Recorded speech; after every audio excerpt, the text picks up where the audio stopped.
Je suis Auguste Itoa, directeur général du comité inter-État des pesticides d'Afrique centrale. Concernant les pesticides au niveau de la CEMAC, ma vision est de faire du CEPAC, d'ici 2025, une institution de référence sous-régionale en matière de gestion de pesticides, permettant aux pays de la CEMAC de produire durablement des aliments sains, sûrs et en abondance. L'homologation des pesticides est l'une des activités phares pour nous permettre à mettre à la disposition de nos pays des pesticides de bonne qualité. D'ailleurs, le premier plan stratégique du CEPAC que nous venons d'élaborer fait ressortir cette activité dans différents projets et programmes.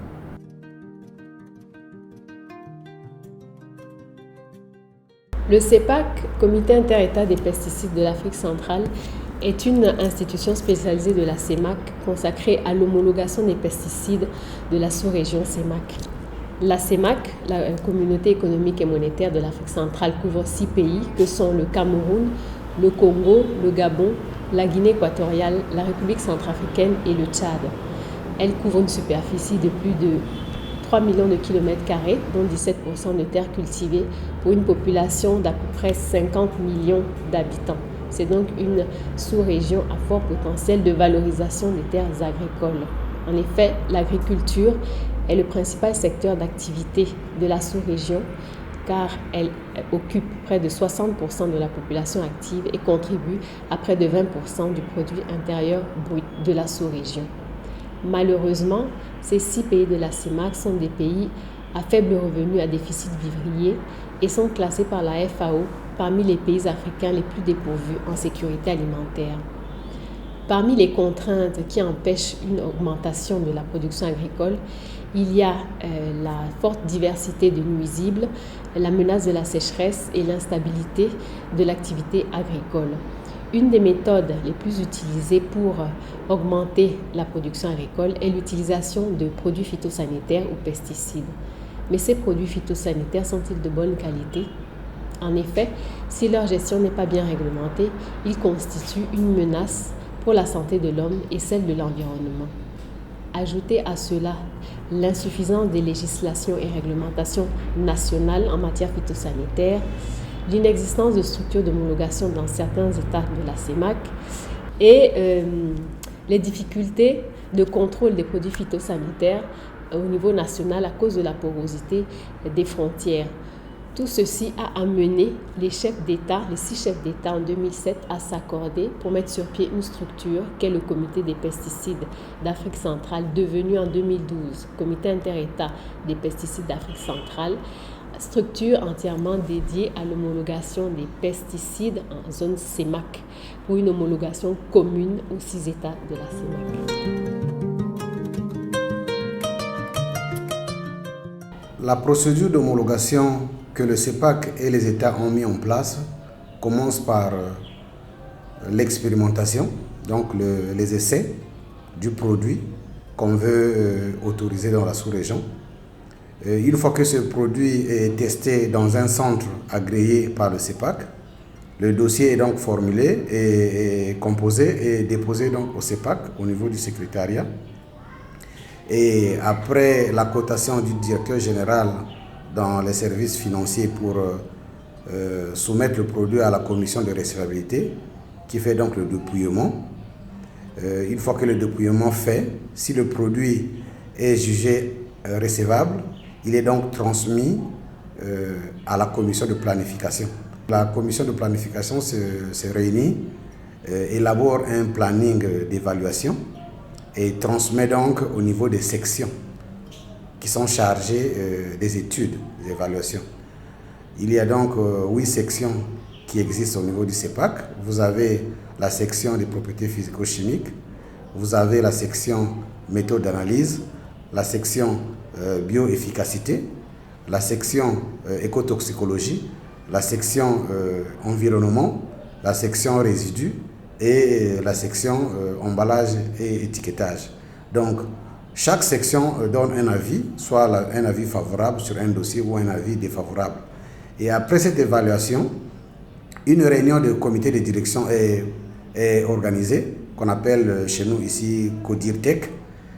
Cette réunion est chargée de faire la compilation des différentes sections et de donner un projet d'avis si soit le produit peut être homologué pour 10 ans, ou encore le produit peut être autorisé provisoirement pour une durée de 2 ans, d'après la réglementation commune, soit le produit peut être refusé parce qu'il est toxique, ou parce qu'il ne répond pas aux normes, ou parce qu'il n'est pas de bonne qualité, ou encore le produit peut être maintenu, le dossier peut être maintenu en étude, soit les informations fournies ne sont pas complètes.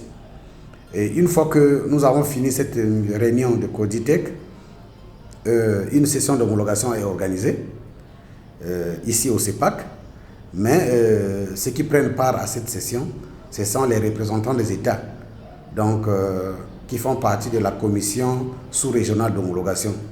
On en compte 12 membres, donc 2 par pays. Et donc ce sont ces représentants qui viennent se prononcer sur ce qu'il faut accorder au dossier. Et un procès-verbal est produit, signé par tous les membres de la commission. Le dossier est donc, une décision est donc finalisée et transmise au président de la commission de la CEMAC, qui est le signataire de l'acte d'homologation. Et cet acte, le dossier revient donc au CEPAC. Cet acte est envoyé au soumissionnaire, donc la firme qui a fait la demande. Et le CEPAC donc publie à travers une liste des pesticides homologués dans les États. Et les États entérinent cette publication, cette décision dans les États. La pré-homologation se déroule à 2 niveaux. Le premier niveau se situe en milieu contrôlé ou en station de recherche afin de déterminer l'efficacité ou la phytotoxicité de la formulation à tester et ainsi justifier les doses recommandées. Le deuxième niveau se situe en milieu semi-contrôlé ou en pré-vulgarisation afin de confirmer ou d'infirmer les données d'efficacité obtenues en station dans les conditions réelles d'utilisation. Il est à noter que pour ces activités, le CEPAC sera appelé à faire un suivi périodique alors que les essais en eux-mêmes seront effectués par les centres de recherche en collaboration avec les services nationaux de protection des végétaux. Il est également à noter que la demande d'expérimentation d'une formulation pesticide à des fins d'homologation ainsi que les échantillons et les frais irrélatifs sont déposés directement au centre de recherche agréé par la firme elle-même, où se passent les essais d'efficacité biologique. Les essais d'efficacité biologique, compte tenu de leur caractère purement scientifique et technique, sont effectués par les centres de recherche ou institutions agréées des États membres. À ce sujet, le CEPAC, dans sa politique d'approche relative à la gestion de cette phase, a sélectionné quelques centres de recherche dans la sous-région, notamment l'Institut de recherche agricole pour le développement IRAD et le Centre africain de recherche sur bananiers et plantains, tous deux au Cameroun, et par la suite l'Institut de recherche agronomique IRA du Congo. Ceux-ci en ce qui concerne les pesticides à usage agricole. Dans ce même cadre, le processus de sélection se poursuit avec l'Institut tchadien de recherche agronomique ITRAD au Tchad. Pour ce qui est des produits d'hygiène publique, le CEPAC a sélectionné une agence d'exécution de la CEMAC, OCEAC, Organisation de coordination pour la lutte contre les endémies en Afrique centrale.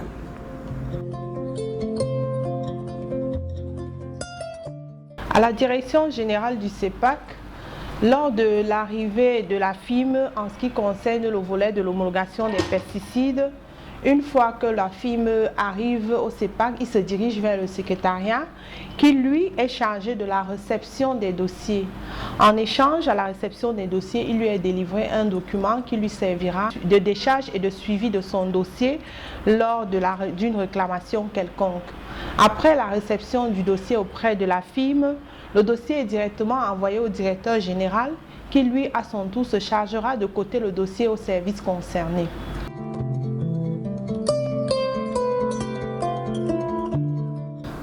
Dans la procédure d'homologation, je vérifie l'effectivité du paiement des frais d'homologation qui doivent être assurés par les firmes qui déposent leur dossier. Comment ça se passe? Nous communiquons en même temps que nous donnons la lettre pour l'organisation d'une commission d'homologation. Nous communiquons aux firmes les voies par lesquelles elles peuvent s'acquitter ces frais. Nous avons un compte bancaire à la BEAC qui est dédié uniquement à cette opération, mais au-delà de dépôts ou de transferts à ce compte-là, les firmes peuvent aussi, quand elles le souhaitent elles-mêmes, déposer les chèques ici et nous ferons l'obligation de déposer ces chèques-là dans ce compte. Mais à titre exceptionnel aussi, les firmes peuvent déposer des espèces à l'agence comptable ici contre reçu et ces espèces seront également aussi orientées dans ce compte-là. À quoi servent ces frais? À notre niveau, nous devons assurer l'organisation matérielle et logistique de la commission d'homologation. Et donc les frais que nous demandons aux firmes, ce n'est pas forcément pour la gestion du CEPAC, mais c'est beaucoup plus pour l'organisation effective de la session d'homologation pour laquelle nous avons prendre en charge les différents délégués des États, membres de la commission d'homologation qui viennent des 5 autres États et même du Cameroun où nous siégeons parce que ce ne sont pas des fonctionnaires du CEPAC qui siègent à cette session. Donc ces frais-là doivent couvrir l'ensemble des besoins de la commission et de la session même de la tenue d'homologation.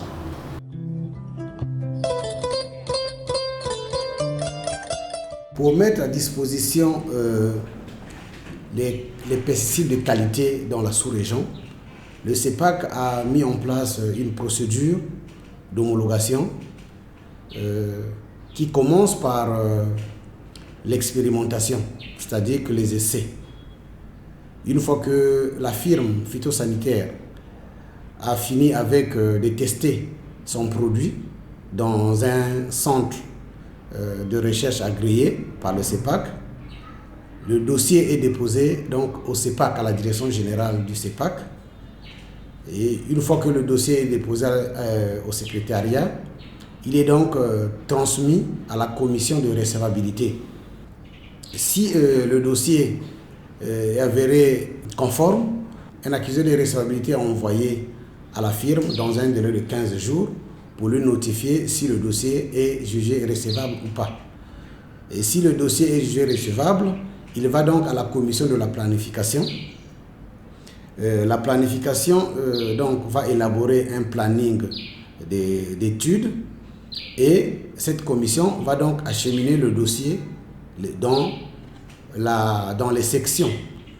Et donc chaque section va donner son projet d'avis et après le dossier va donc aller à l'analyse des avis.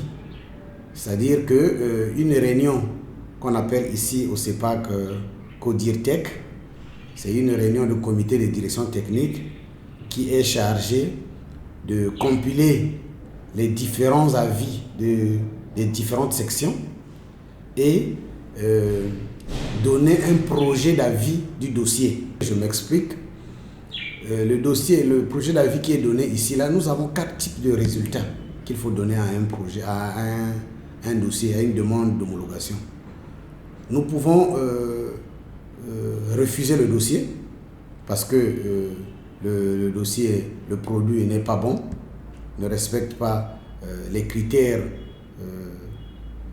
que la sous-région a mis en place, donc le dossier est refusé. 2, le dossier peut être maintenu en étude parce que les informations fournies sont incomplètes.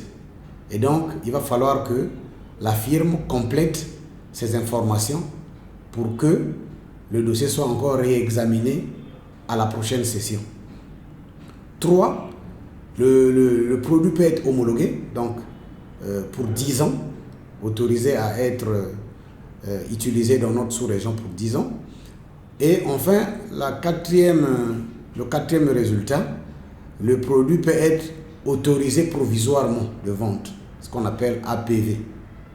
Au niveau du CEPAC, lorsque l'homologation est accordée à un pesticide ou à une formulation pesticide, l'acte d'homologation signé par le président de la commission du CEMAC est remise au CEPAC.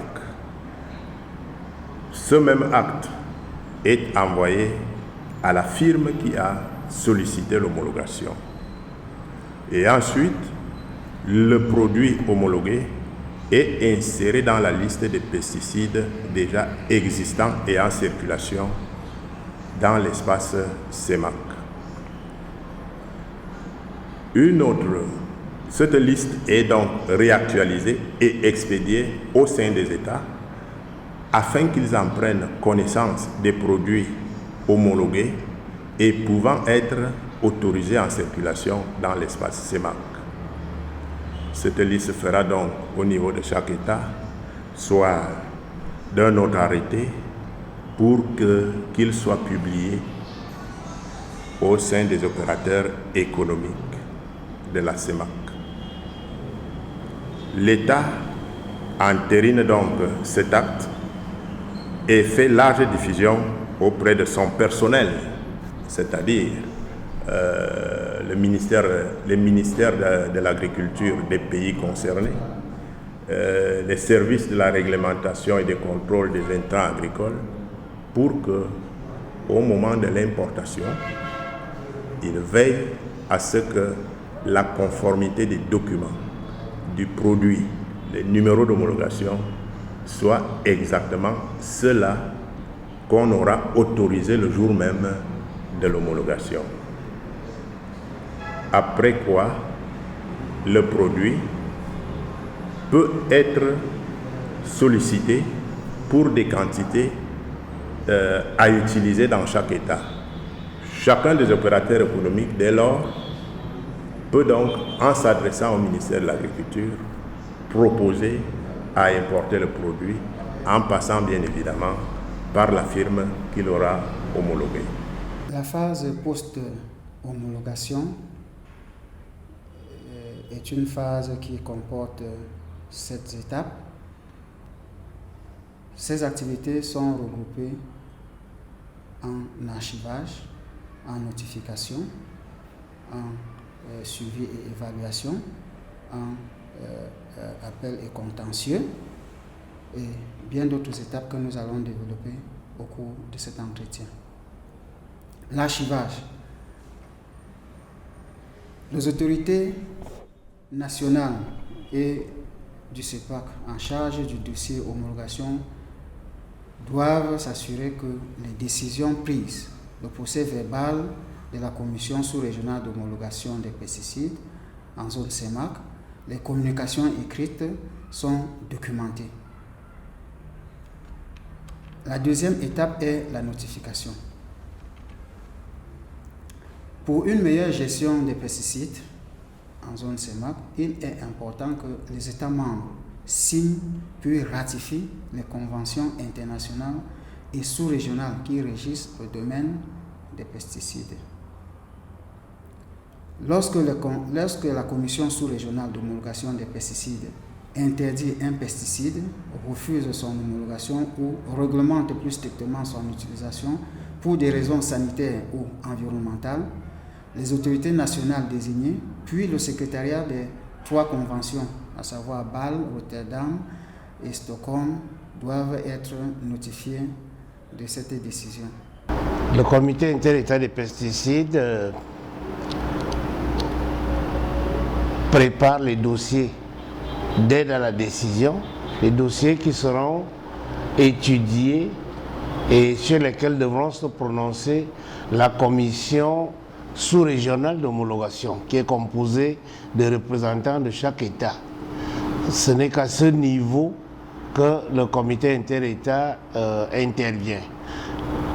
Concernant la phase pré-homologation ainsi que la phase post-homologation, toutes ces deux phases sont mises en œuvre au niveau de chaque État. En pré-homologation, nous avons les essais qui se pratiquent dans les centres de recherche. Nous avons les essais de prévulgarisation qui sont conduits par les ministères en charge de l'agriculture dans les États. Les frais irrelatifs sont versés aux structures agréées pour mener ces essais. Concernant la phase post-homologation, notamment les inspections, les contrôles, tout est aussi fait au niveau de chaque État. Ça ne concerne pas le CEPAC. Donc, en d'autres termes, le CEPAC n'intervient uniquement qu'au niveau de la collecte des dossiers, de la préparation de ces dossiers et de la mise à disposition de ces dossiers aux membres de la commission sous-régionale d'homologation qui est appelée à se prononcer sur le devenir des 10 dossiers.